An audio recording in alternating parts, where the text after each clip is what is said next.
The last time I made a video on a travel YouTuber, I got absolutely blasted by their community. For example, you are the ugliest Russian I have ever seen. I'm not even Russian, man. But today is different because we're not just talking about one YouTuber here. We're talking about the entire picture and how that genre alone is probably the most exploitative one on the entire internet. Now, to get this festive little dance here started, I gotta give you guys some perspective real quick. We're gonna use our imaginations together here. Now, close your eyes and imagine that you are living in a third world country, okay? You are extremely poor. You are just trying to make ends meet for the 7 children you have. And then some YouTuber comes in with a camera like this and he's like, hey, yo, what's up, guys? Look at this guy right here. Hey, this little asshole, he doesn't look too bad. He looks pretty happy to be here. This place isn't so bad. Hey, can you pose for a thumbnail real quick? Now, when we're talking about sins, the travel YouTuber genre has plenty of them. The first one being poverty tourism. It's not so much the idea of travel YouTubing. What the fuck? That made me sound like I was 40. But it's not the traveling that I have an issue with. It's the idea of poverty tourism. So the idea of going to these incredibly poor places and filming everything that's happening. Now, I get that that might not seem like such a bad thing from an outside perspective. When you really kind of look into it and give it a think and imagine from the lives of these people in these communities, it doesn't feel right. It doesn't feel morally okay to do something like that. I mean, let's face it, when it comes to travel YouTubers, poverty tourism is probably the biggest sin that they commit, or at least the very first one they commit, right? It's one of the biggest things that gets thrown around the most in the genre, you know, some guy going to some hood or some ghetto or world's most dangerous fucking favela. Almost had a stroke trying to come up with that one. To really boil it down for you guys, there are more YouTubers visiting the most dangerous hood than there are dudes watching this channel. And I'm gonna be straight with you. This place is a fucking sausage fest, man. I've seen the analytics. But like I already started to kind of mention here, there is a very thin line when it comes to the good parts of filming everything and the bad parts of filming everything. On the bad side, which is what you kind of realize when you think more into the subject, these YouTubers are filming someone at their absolute worst, making money from it. But if you look on the other hand, they're making awareness of the situation. So again, that line is so hard to straddle properly. The world's best porn star couldn't figure out how to straddle that line properly, and I think that's where so many travel channels end up running into issues with the majority of people in the community. And honestly, bringing awareness is true for some YouTubers. I mean, probably the majority of them, the travel YouTubers at least, go in with the idea of bringing awareness to their situation. Now, obviously some dudes just say that to give some moral backing to their channel, and some people actually do it properly. But it feels super ingenuine when you realize that these people are making a shit ton of money off of just visiting poor people. Like, from my perspective, I don't really see the good outweighing the bad, you know? Even if you bring the most amount of awareness you can bring to a situation,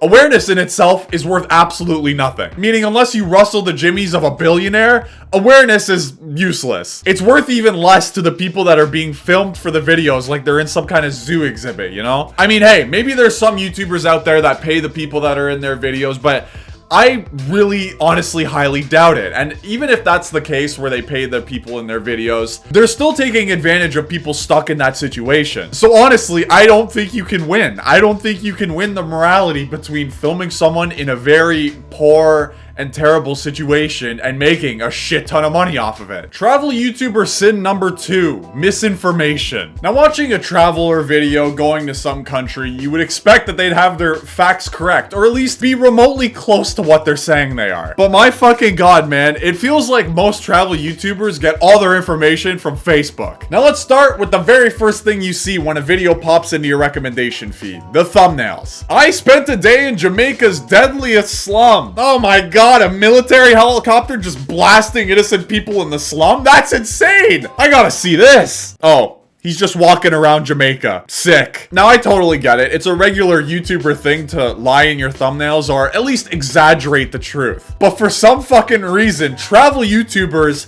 they just take it to the next level. In fact, no, they take it up 6 levels. Things on fire, guns, knives, angry people, poor people, high people, shocked expression. I'm not sure if there's something in the water that only affects travel YouTubers, but it feels like every single one of them just exaggerate their thumbnails so insanely hard that it goes above and beyond what any normal YouTuber exaggeration does. And I think it even slides into the area of making light of the situation because of how extreme these thumbnails are. Now, once you click on one of these videos, you're normally met with like a preview or statistics of what's happening, or sometimes you're just met with the creator explaining where they're going for the video. Now, again, like I said earlier, you would expect a YouTuber that if they were presenting facts to you, you would expect them to be facts, right? You would think they would be 100% true. Well, I present to you this video. I investigated the country where every drug is legal. Holy shit, an entire country?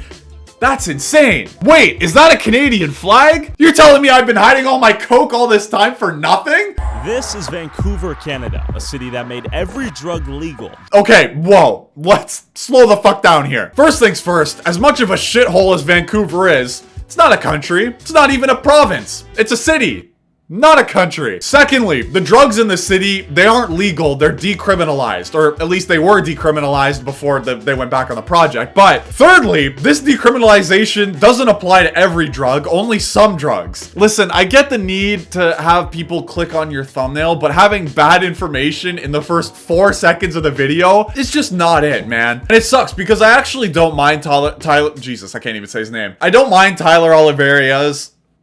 I'm just gonna roll with that. But I don't mind his content at all. I'm actually a pretty casual viewer of some of his stuff. Like I said already though, I know it isn't uncommon for YouTubers to kind of bait and exaggerate the truth a little bit in order to get more views and subscribers and stuff like that. But twisting the narrative to be that extreme, I just don't think is the best. Which, speaking of narratives, let's move on to the next part of our misinformation section. Toxic positivity. Now, when I first heard the term toxic positivity, I was probably like you. How the fuck can positivity be toxic? You would think all positivity would be good. That is until you discover the world of travel YouTubers. Now, I do want to say that this trait is thankfully not as common as some of the others on this little list that I've made here, but it still happens enough to be worth talking about. So a lot of content creators, like I've said already, they'll go to some favela, some slum, or somewhere in a third world country that someone like you or me would never go to. And that throughout the process of the video, they'll somehow have this life-changing experience where their whole worldview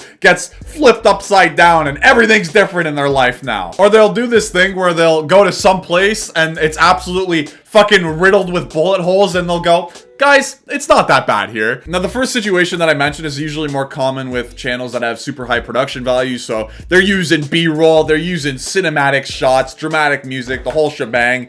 That's generally where you see that type of stereotype. But I've seen both these things happen on all sorts of different travel channels. So it's not really something that's not out there. It's usually a big dose of survivor bias. Most of the times it's like, well, if I was fine, then everybody has to be fine here. When in reality, they're just lucky that they didn't have something happen to them. And honestly, I just think it's super careless to promote something in some place like Iraq to be super carefree and happy and, you know, a place that people should visit in their lifetime, when in reality, it's just super dangerous. It's okay that there's places in the world where everything's not okay. Everything doesn't need to be twisted into some narrative that it's amazing. I don't know, it just feels dangerous to me, man. Anyway, let's move on to the third YouTuber travel sin, the sex tourism. There are so many unhinged weirdos born in this genre. Bald and Bankrupt, Harold Balder, Why Are They All Bald? Timmy Carter, just to name a few. Now, sex tourism is exactly what it sounds like. You go to some third world country, go bang the woman there, go bang the men there, go bang the grandmas there, I don't care. But you go to some country where people are absolutely desperate for the American dollar. They will do absolutely anything they can to get their hands on some more money. And so the dudes traveling take advantage of that. Now, the last time I talked about sex tourism on this channel, I was met with an overwhelming amount of angry white old men saying, hey,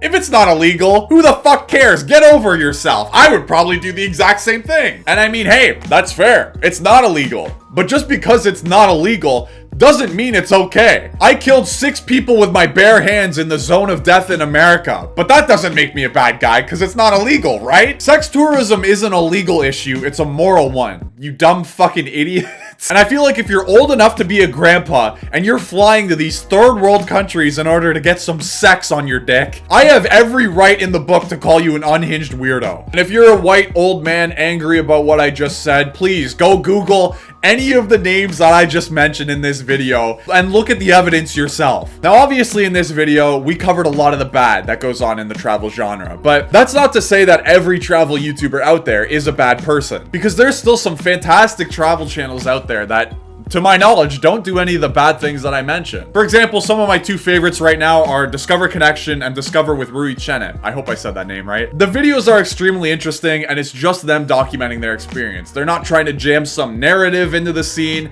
They're not trying to have sex with the people there. It's just great content. Now, again, it sucks that these types of channels exist where people are taking advantage of people in worse situations. I mean, like I said already, there's a very fine line when it comes to making content like this, and you have to be respectful and not an asshole. And to be completely honest with you, I don't think anybody's found the right way to straddle that line without becoming a complete fucking asshole. Anyway, that's all I got for you guys today. Sorry for the angry old man rants. I just am angry lately. But thanks for watching, and I'll see you guys later.